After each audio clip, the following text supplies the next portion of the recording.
This video, tuturuan ko kayo kung paano hanapin yung amplitude and period and phase shift. Sa una, amplitude formula niya is A. Ang hanapin mo lang siya dito is dito. Is equals to 3. Talagay niya lang siya dito. And sa period, formula niya is 2 pi over B. Ito yung B niya, 2x. Sa A, substitute nyo lang siya dito. 2 pi over 2x. So maka-cancel siya. Ang matitira na lang is pi. Sa phase shift naman, meron tayo ditong start and end. Sa umpisa dito tayo. Formula is bx plus c is equals to 0. Kukunin nyo lang siya dito. Substitute lang. 2x plus pi is equals to 0. Ang gagawin natin is APA. Ilalagay natin siya dito. Magiging negative. Ito ang sagot. At i-divide natin siya both by 2. So, cancel. Ang matitira na lang is negative 2 pi over 2. Dito naman sa end is bx plus c is equals to 2 pi. Ang kanaiba naman dito, equal siya sa 2 pi.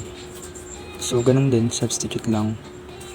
At 2x plus 2 pi is equals to 2 pi. 2x, ang gagawin natin dito is APE. Bali, magiging negative. At pag ma-minus natin, ipag-add natin sila, ang magiging sagot is, pag ma-minus subtract by pi. Ang magiging sagot is pi. And divide both side by 2. Kalabasan is x over 2. So, dito naman sa pag i-graph na siya, kunin lang natin yung a, multiply natin siya dito. 3 times 0 is equals to 0. 3 times 1, 3. 3 times 0, 0. Negative 3 and 0. So, 1, 0, and 1 over 3, 1. So, ang amplitude niya is 3. Negative 1, 3.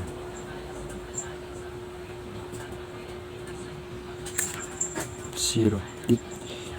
Dito naman is kung saan siya nag-umpisa, dito sa start, dun din siya matatapos sa end, which is pi over negative pi over 2.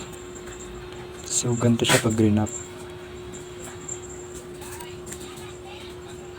Yan, dito siya nag-umpisa sa